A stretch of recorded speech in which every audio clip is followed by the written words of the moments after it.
Some people confess because they feel guilty. Some confess because they're grieving. And some confess because if they keep the truth inside any longer, it's going to eat them alive.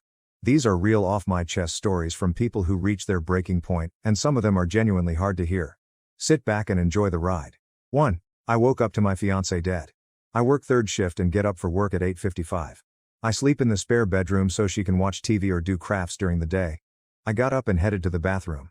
She was lying face down sideways in the bed. I've seen her sleep this way before and didn't think much of it. I always grab her foot or tickle it when I go by. I touched her foot and she didn't move. I stopped and walked around to her head while calling her name. No response. I shook her, and nothing. I jumped into the bed to turn her over. She was stone cold and stiff. I can't believe this is happening. She was so young.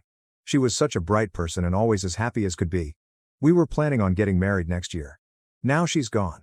I loved her so much, and now I have nothing but this painful hole in my heart. I don't know what to do. She was practicing at the gun range to get her CWP and was starting a dog treat business. I miss her so much. I wish I could have at least said goodbye. Update, April 2nd, 8:12 p.m. Eastern Standard Time. The autopsy showed no cause of death. It could take up to 12 weeks for toxicology to come back. Her parents came to visit and pick out some stuff they wanted of hers. That was hard. But I'm so grateful they came. They told me some stories. We laughed and cried. 2. My husband ruined us financially with his stupidity. My husband, 32M, has ruined us. Fucking ruined us. I can't believe what he did. He has ruined us with his stupidity. About 6 or 7 months ago, my husband saw a post on a neighborhood message board from someone talking about cleaning up a house and property. Apparently, the house belonged to hoarders, and now that both of them had passed away, their adult son had to deal with the house. He was from out of province, and he said it needed specialized services because the house was a hazard and no one could live there. For some stupid reason that I cannot fathom, my complete idiot of a husband offered to buy it. We don't even have our own house. We were trying to save for one, but now that is gone. My husband's excuse was that he thought he and a friend could clean it out and flip it for a profit. This house was not just a fixer-upper. It is a hazard. I had to find out from the government because there are environmental violations at the house, and we got notices delivered here. He bought the damn house without telling me. And now we are in trouble because the cost to clean and fix up the property is more than the land is worth. We don't live in a high cost of living area. He has ruined us. The house needs specialized services for mold, asbestos, and other hazards. Legally, my husband and his friend cannot even do it themselves because they don't have the proper protective equipment, and they can't just throw everything in the regular garbage. Not to mention that the house is rotting, and the yard is full of old cars and possibly fluids that are beyond repair. The adult son is gone. There was a lawyer, and all of this was disclosed during the sale. But my fucking idiot husband went ahead anyway. He has no experience repairing or flipping a house, but he says he thought he and his friend could make a profit, so I shouldn't be mad. I am fucking furious. We got married last May, and we were together for 3 years before that, so it's not like we rushed into marriage. But apparently, I didn't realize what an idiot he is. Not only did he buy a house without telling me and spend our savings without telling me, but we are now going to be underwater and in debt because of him, and he has the gall to tell me that I'm overreacting. 3. He's gone. I'm alone. It would have been 20 years on the 29th. Last night, we were having a normal night. He was on his computer. I was fucking around on Instagram. I heard his breathing change, and I turned to ask if he was okay. He was slumping over in his chair. He wasn't answering me. I called 911. EMS came. He was breathing and his heart was beating, but his SAT was 80, so they put in a breathing tube. We went to the hospital. They did a CT. He had an intracranial bleed in the brainstem. Inoperable. He won't wake up. We've started the organ donation process. I can't imagine what my life is going to be like now. I'm sitting in my car right now in the driveway at our house, having left to go home and take a nap, but I don't want to go in there and be surrounded by our life together. I don't want this. He was kept on life support as they did all the testing and diagnostics necessary for organ donation. I did not know it was going to take 4 days, and that was a rough fucking 4 days. They found recipients for his lungs, liver, and kidneys. He was extubated at about 4:30 p.m. Thursday. Unfortunately, he did not pass away within the 90-minute window before organs deteriorate too much for transplant to be viable, so those recipients didn't get the organs. They were, however, able to take tissues, including corneas, skin, bone, and heart valves. He passed away at 12:30 Friday morning. The time he was on life support was grueling, but as hard as it was, I think I'd do it again. It would have been such an amazing gift for the organ recipients, and it is an amazing gift for those who will benefit from his tissues. Only 1% of registered organ donors actually end up able to donate, since the circumstances surrounding death have to be such that the organs will be viable. I'm staying with my mother-in-law, I'm fortunate to have an excellent mother-in-law. I'll stay there until I'm ready to go home. I'm doing about as well as can be expected. I had moved to a new office recently, and I've been working on the decor today and yesterday for the distraction. I'm planning on going back to work next week because I'm going absolutely nanners, and I miss my clients. I'm a therapist. I'm going to try, anyway. If Monday goes badly, I'll take the rest of the week off. 4. 10 years in the ER broke my empathy, and I hate who I've become. I've been an ER nurse for 10 years. I used to care too much. When I started, I was the girl who held hands, listened to life stories, and cried in my car after bad shifts. Now, I feel nothing. The other day, a patient was screaming at me because his turkey sandwich was cold, while the room next door was literally dying. It hit me right then that I don't see humans anymore. I just see tasks. Time blocks. Things to get through. The mental overload of juggling 47 call bells, critical meds, and angry families over 12 hours literally fried my brain. I was having panic attacks before shifts, not because of the blood or trauma, but because the sheer volume of remembering was crushing me. I had to stop trusting my own brain. A few months ago, I hit a breaking point so bad that I had to put everything on paper just to function. If it's not written down, it doesn't exist to me. That system is the only thing keeping me from walking out mid-shift and never coming back. If you ever have a cold, robotic nurse, please know she's probably not a bad person. She's just using every ounce of her energy to keep you alive without having a mental breakdown herself. I miss caring. I really do. But I just don't have the bandwidth anymore. 5. I hate ADHD. It is not a superpower. I give it a rating of -100. It is not fun or quirky. Splash in the added bonus of being diagnosed as an adult and spending your childhood and early adulthood in confused anger, depression, and anxiety. Don't forget the other diagnosis of depression. I hoped it would get easier once I was diagnosed and I could educate myself better. But it got so much worse. I had to be one of the lucky few that ADHD medication did not work for at all. I stay on Elvance 60 mg just because, if it helps with something, then continue taking it. The only thing it helps with is giving me the boost to get through the day, almost like caffeine. I've tried so many things, Pomodoro timers, lists, breaking things into smaller chunks, visual cues, etc., etc., etc. It does not work. I tried therapy, it does not work. I'm stuck in a constant cycle of having the intention and the will, but no response, no action. I'm just stuck and paralyzed. I know what I need to do, and that's what hurts the most. I can't help but feel this is laziness. Why can't I just do it? I have a job, and I'm considered functional, so why can't I just brush my teeth or shower often? Why is it so hard? Why don't I care enough? I want to find someone to love, get married, and have children, but how could I burden someone else when I can't do basic things for myself? If my life was a story or movie, it would rate -1.5 for repetitive plot with no development. Despite this, I have no choice but to keep on trying. 6. I've been reverse psychologying my coworker for 8 months, and she has no idea. Okay, so I, 24M, work with this girl, 23F, and she always comes to me for advice. Work stuff, personal stuff, whatever. The problem is, she never takes it. Like, I could tell her the sky is blue, and she'd go check just to prove me wrong. So, around 8 months ago, I got tired of it and just started telling her the opposite of what I actually thought. I told her not to apply for the senior role because she probably wasn't ready. She applied the next day and got it. I told her the project idea she had was too risky and wouldn't work. She pushed back hard and presented it to management anyway. They loved it. At this point, I'm just her hype man in disguise. She thinks I'm pessimistic and unhelpful. I think I'm the most influential person in her career. The worst part is, last week she told her friend, he never believes in me, but I prove him wrong every time. She quite literally thinks she's winning. I cannot correct this. I will not correct this. We are both thriving. 7. The bar is so low. I am so tired of how low the bar is for men who are fathers. I'm so tired of everyone referring to my kid's dad as a good dad. He's not. He's a drunk, and he's abusive, and I fought like hell for full custody, only to get denied because he never abused the kid, only me. He put on this whole noble dog and pony show about going to rehab and getting better for the kids, and pretended to be remorseful. Everyone buys it, but it's an act, and no one believes me. His rehab was a joke. A private chef making 3 meals a day, staying in a freaking mansion, saying all the right things. He got out and went right to the liquor store. And now he gets to see the kid every other weekend. Except he doesn't show up. Or he doesn't pass the pre-custody sobriety requirements. It's 4 months into the year, and he's had 2 visits. He saw her last weekend, and everyone is fucking fawning over him, cooing about how much our kid loves him, and saying how he's such a good dad to her. Because he took her to a fucking Applebee's and let her have ice cream. That's the bar. The worst part is how many people knew. My dad knew that he locked me out of finances. My dad knew he was drinking and screaming at me all day. My dad knew that when I needed emergency surgery, he locked me in a room alone like a fucking prisoner and wouldn't even help me get up to eat or use the bathroom until I stopped faking it. My dad knew that he threw me into a fucking wall in front of our kid, and he told me I was being dramatic by leaving. That I should go back. That I broke up a family for nothing. That he knows my ex-husband is a good man, and that if I hadn't been a sensitive drama queen, and had told my husband I was unhappy, like an adult, he knows my ex would have changed. My mom was the only one to believe me. She showed up, got me out, and took care of me and kiddo when I couldn't get out of bed. It's been 2 years since then. 2 years of rebuilding, of panic attacks, of anxiety. 2 years ago, in the last week of April, was the last time I had a stable home.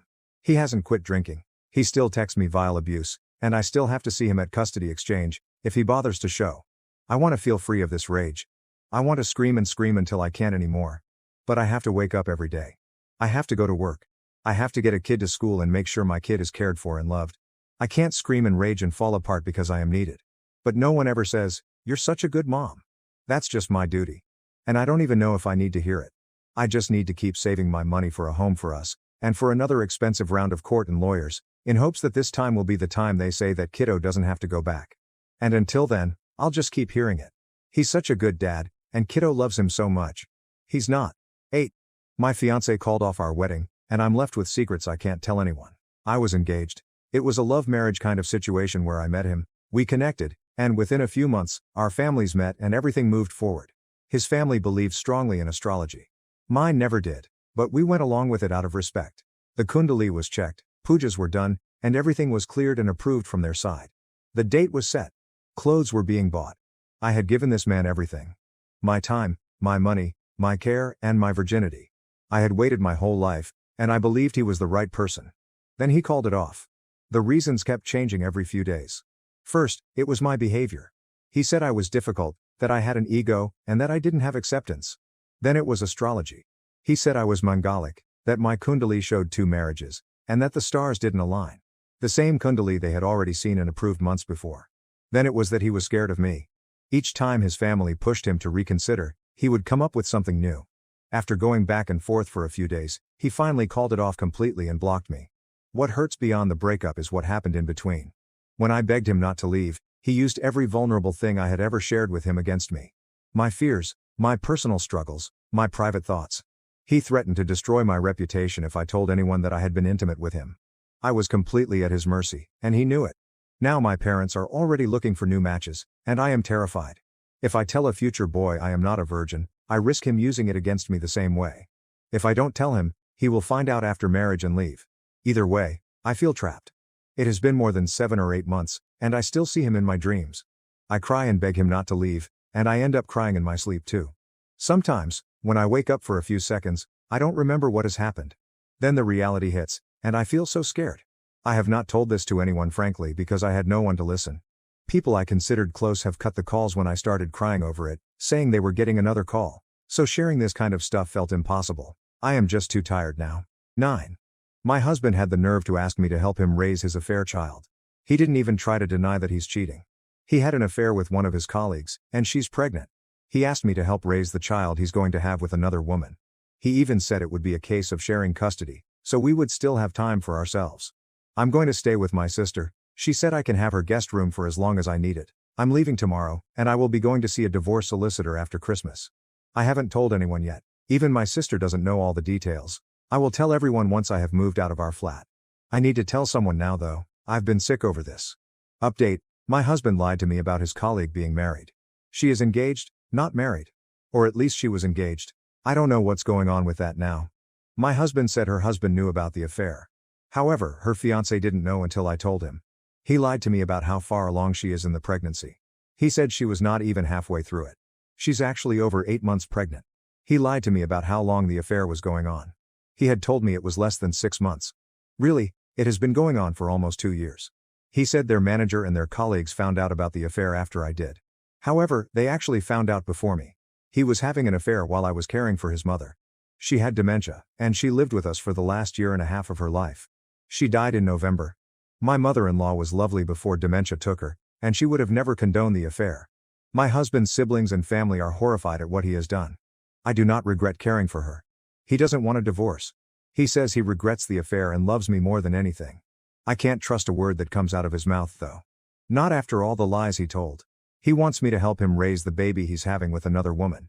He says since custody will be shared, we will still have time for ourselves. I have hired a solicitor because I'm not staying, and I don't want anything to do with him or the baby. 10. I'm 19F with a body count of 22, which I know sounds insane and is something I would get so much criticism for if people knew. Truthfully, though, I just hate being alone. I started sleeping around once I graduated high school. My friends from high school had mostly stopped talking to me, and I was incredibly overwhelmed with trauma flashbacks from the house that I lived in.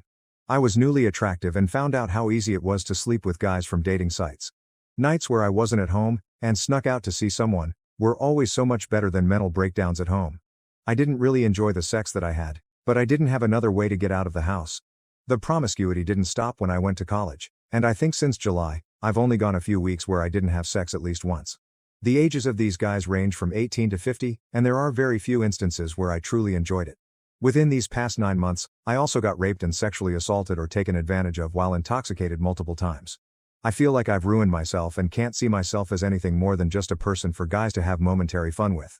I haven't been able to keep a job because of my severe depression, and I've turned to selling sexual content online and hooking up with older guys for money. I don't really see a way out of this life that I've created for myself, nor can I imagine anyone wanting to settle down with me if they knew my past. Whenever I meet people, friendship or romantic, I feel like I'm hiding a huge secret, and if they knew, they'd think I was disgusting. At the same time, though, the idea of changing from how I am now is so terrifying. I'm so used to my hypersexual life and hypersexualizing myself that I can't see myself just living and enjoying a normal life. Edit. I keep getting advice to go to therapy and get psychological help. Through my college, I'm able to get 9 therapy sessions per year, and I've gone through 7 of 9 this semester. I've also been put on antidepressants. I am trying to help myself. The advice is great. I just want it to be known that I am trying to get better. 11. A missing emoji is the only reason my mom is still here. I don't call my parents enough. I always tell myself I'll call tomorrow, and then I just don't. Weeks go by sometimes. A while back, I downloaded this app where you send your family an emoji every day to say you're alive. Sounds dumb, but it worked. Kind of like that "Are you dead yet?" app, but the opposite. Less "Are you dead?" more "Hey, I'm still here." My mom got super into it. Every morning before 9 a.m., little sun emoji. 120 days straight. Then, a couple of weeks ago, I got a notification saying she hadn't checked in. She never misses. Ever. I called her. No answer. Called again. Nothing. Something felt off. I drove over and found her on the floor in the hallway. She'd fallen and hit her head and was out cold. No idea how long she'd been there. She's okay now. She's home and doing fine. But if it wasn't for a stupid emoji, I would not have known. I would have just gone about my day and maybe called her that evening. Maybe not. It took my mom lying on her floor unconscious for me to realize how bad I've been at this. Stay in touch with your parents. You'll regret it if you don't. 12. The sound of the end of my marriage. It sounds mental. I should have been at my breaking point 2 years ago, but for some reason, I held on. He told me he wanted to sleep with other people, and for a while, he tried. I told him I was going to leave the marriage if that was what he truly wanted. He agreed to close the marriage, refocus on us, and seek therapy. He never did seek therapy, and I have spent the last 2 years on edge, waiting for the shoe to drop, but convincing myself that I was being paranoid and that we were working on it. He seemed to control his urges, or at least he probably hid them better. But on Monday night, I think the final straw fell. I had the misfortune of waking up in the middle of the night to him playing games online. This isn't unusual. His voice was, though, softer. He was laughing a lot. I listened to him talk for a while about his life. He mentioned he had a daughter, but not a wife. I knew it was a girl. He asked where she lived. It must have been relatively close because he said maybe they could meet sometime. I heard him give his Instagram. Then he asked for hers. He asked her questions about her tattoos. They played a few more matches. Flirty. Then she had to go. You could tell he was disappointed. He logged off as well. Immediately, he went into the bathroom. It sounds weird to know this, but he has never been shy about porn, and usually, I can hear it when he is watching it. He keeps it low, but if you listen closely, you can hear it. This time though, no sound. Except for him. I will use him touching himself to her in silence in that bathroom, while he thought I was sleeping, as the motivation I need to leave. And anytime I feel my resolve breaking, I will remember the sound. 13. My mother has an Indian sugar daddy. Since I was 10 years old, my dad didn't support us. She went to an auto repair shop and attracted a sugar daddy. He has 4 grown kids and a wife. His reviews on his store say, "Stay away, he is wicked." And well, he is evil. An evil sugar daddy. M65. He made me cry when I was a teenager and said, Cry more, I love it when you cry. I told him to get the fuck out of my room, and he said, I'm not going anywhere, this is my house. He pays the rent for her and gives a place to live. In exchange, he uses her as a therapist because he is insane. He has always interfered and got in the way of my relationships in the past when that's none of his concern and he has no right to. People say they can't date me because of this. 14. Parental coddling of middle school students has reached levels that I didn't think possible when I started teaching 2 decades ago. Sure, we've always had a few students who were coddled way too far into life, but the number of students whose parents do everything for them has been steadily increasing over the last 10 years. It is to the point now where more than half of my students have learned behaviors that, when I started teaching, we would have considered special needs. I have 14-year-old 8th graders who cannot tie their shoes. They are perfectly capable of the physical part of tying a shoe. They've just never had to do it, so they don't know how. Their parents tie their shoes for them once, and the kids just slip them off and on from that moment on. About 20% of my students are absent today. Why? They feel tired, so their parents just let them stay at home. This is par for the course for Mondays now. We've learned not to have any important lessons on Mondays because we'll just have to reteach them to the absent students the next day. We don't allow cell phones at this school. Some parents think we should excuse students from homework, since they cannot take a picture of the homework list board. The thought that their angel should just write down what's on the board doesn't register with the parents. And the parents email with excuses for their children all the time. Fully half of my emails from parents are different versions of, please excuse my child from this thing because they are sad or tired. I actually had a parent once request that their child not have to take a test one day because the child's favorite college basketball team was eliminated from the tournament the day before, so they were depressed. My school had to stop accepting DoorDash deliveries for students because too many parents were DoorDashing lunches to their children in the middle of the day. Expecting their children to bring their own lunch was too much, I guess. It's actually really sad to see play out in real life. This year, we're going to send a few dozen 14-year-olds off to high school who are completely unprepared for it. Not academically, but behaviorally. They act like second graders, and they don't even realize it. They aren't embarrassed by it because it's how they've been raised to act. 15. My boyfriend is dying in the ICU. I wish his friend died instead. He was the sweetest and most gentle man I've ever met, and so incredibly intelligent and handsome. He was a gentleman, my perfect match, my perfect baby, and we had only been together for 2 weeks. That's how much time the world gave us to feel truly loved. He said he was the happiest man with me, and he promised me he was going to buy me the most perfect ring ever. He said he would be my husband, and he would love me until the day he died. And he kept one promise. He loved me until the day he died. I was in the hospital to see him while he was still with us. I told him how much I loved him. I held his hand and squeezed it 3 times to say, I love you. I taught him that, but he didn't squeeze my hand back. My baby is dead, and my heart feels like it's been ripped out of my chest. I'll always love you, my sweet baby boy, my perfect man, my soulmate. We were in a horrific car crash. Our car is totaled, and the roof was ripped off. It's a miracle I'm alive, and I got out with only bruises and an injured hip. I was supposed to be dead if you look at what was left of our car. My boyfriend's friend was driving. We hit a truck while passing, and I hate him for it. Our car was spinning, and we hit a wall. My baby had bones in his skull broken. I held him while his heart stopped. At the moment of the crash, he was already dead, and we brought him back to life. He's the love of my life.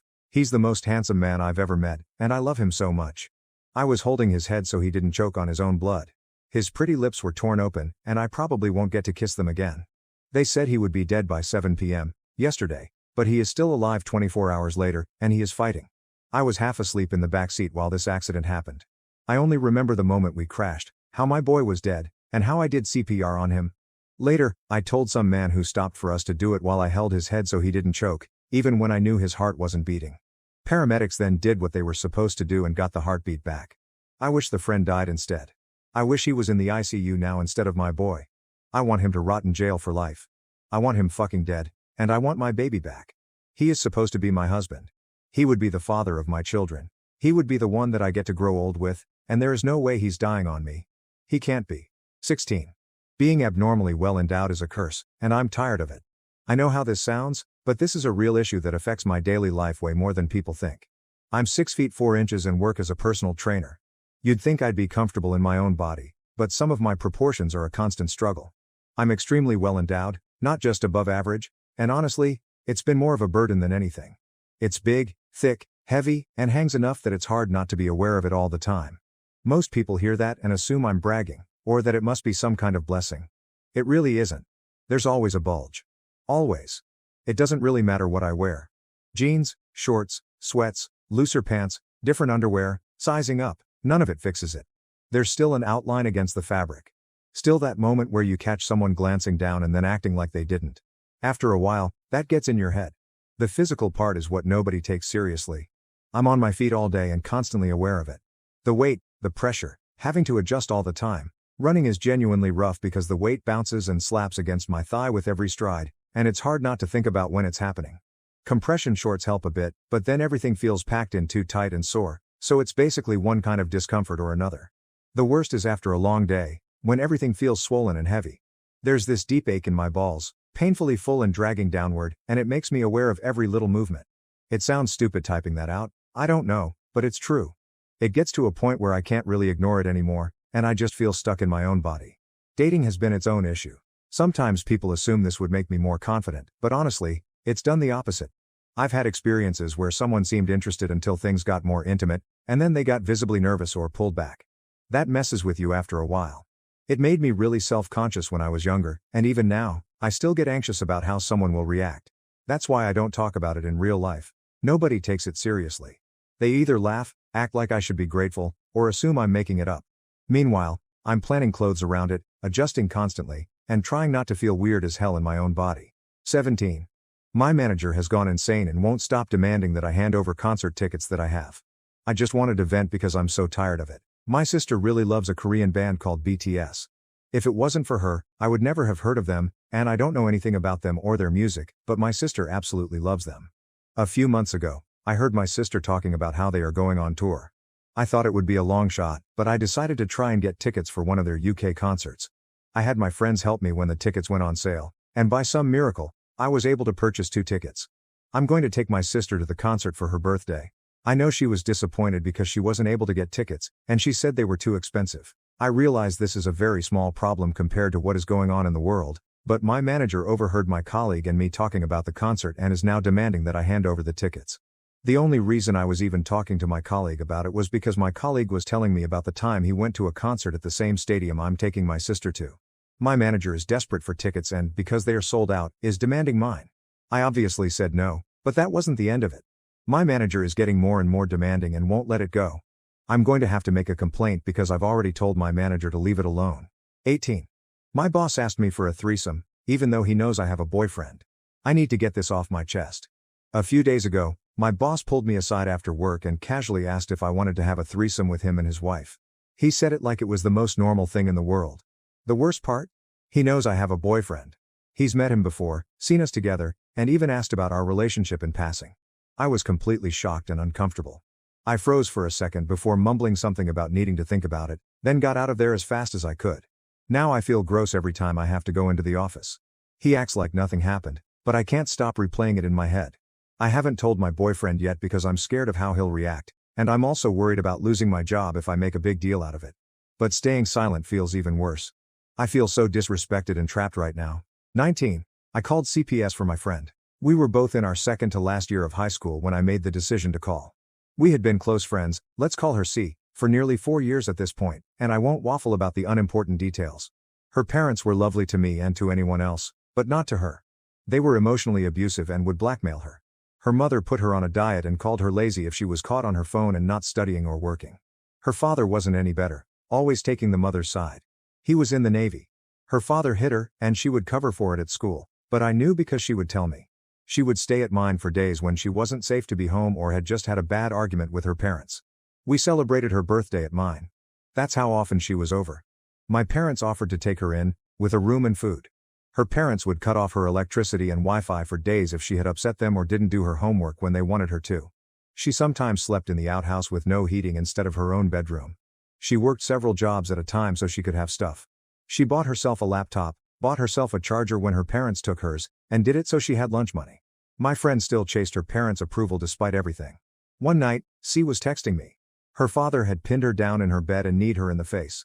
She was terrified. But it was too late, and she didn't want to walk past her parents to stay at mine. A day passed, and I didn't see C at school. I was really worried now. I got home, and my mom could tell something was wrong, but she didn't say anything. We sat on the sofa with some random show on, and I just exploded. I showed my mom the texts and the pictures C had shown me of her clear black eye. Within the hour, I was emailing CPS my proof. It was all anonymous. Within a few days, agents, or officers, were at C's house after an anonymous tip. They were getting interviewed. For months randomly, an officer would check in on them. C had weekly appointments away from home to discuss her home life. And the abuse stopped. But C hated it. She was convinced it was one of the teachers at school and despised her. So now, 4 years later, I'm 19, and she still doesn't know it was me. She would hate me if she ever found out, as she blamed CPS at the time for ruining her relationship with her parents. To clarify, I haven't brought it up since because why would I? It's a traumatic event. But no one knows besides my parents, and I need to get it off my chest. 20. I beat my brother-in-law after he hit my sister. I do not even feel bad. My sister is 10 years younger than me. I kind of raised her after my dad died, so I consider myself some kind of father figure. She is 24. Her husband used to be a decent guy. Calm, respectful.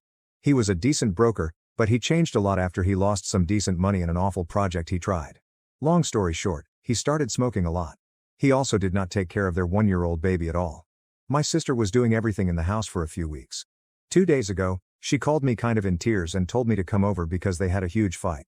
I went there, and her arm was bruised.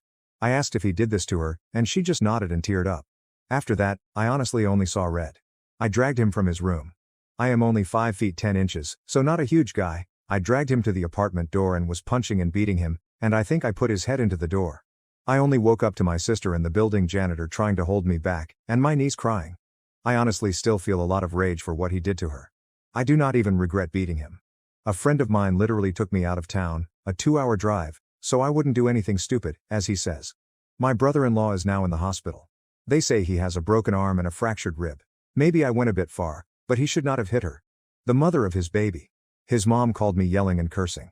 She said they will press charges and that I am sabotaging my sister's marriage because I am single and jealous. She said stuff like this happens in marriages, especially in stressful times. Yeah, if you want your husband to beat you, go ahead. Not my sister though. I called a lawyer friend of mine. He said we can argue that I was defending my sister, which I honestly was. But my friend who took me away says I likely ended her marriage, as her husband is not likely to reconcile after getting beaten up like that. I had a long sleep to clear my head, but now I feel bad. Not for what happened, but maybe I should have vetted him more when he came to ask for her hand. They were in love though, so my sister was very excited, and there were no red flags. I think I did what I could after all. Update: some people messaged me for an update. I think we have the best possible outcome to a shitty situation. My brother-in-law won't be suing. He is actually pretty remorseful, and he kept apologizing to me and my sister. Losing his money broke something in him, apparently. I actually felt bad for him, but I was still pretty angry. His rib was not broken, thankfully, as I am told this is a severely painful injury. Just a discolored shoulder and a mildly cracked arm bone. He says he hates himself for putting his hand on her, and he wants me to talk her into forgiving him. I said I won't be doing that. My sister wants to end the marriage and asked me what I think she should do. I told her it has to be her idea, but if it was up to me, I'd end it. I do not think it would get better, and I think she won't stop resenting him, and he won't stop feeling guilty. So that is basically it. What would you have done if one confession in this compilation sounded way too close to your own life? Let me know in the comments.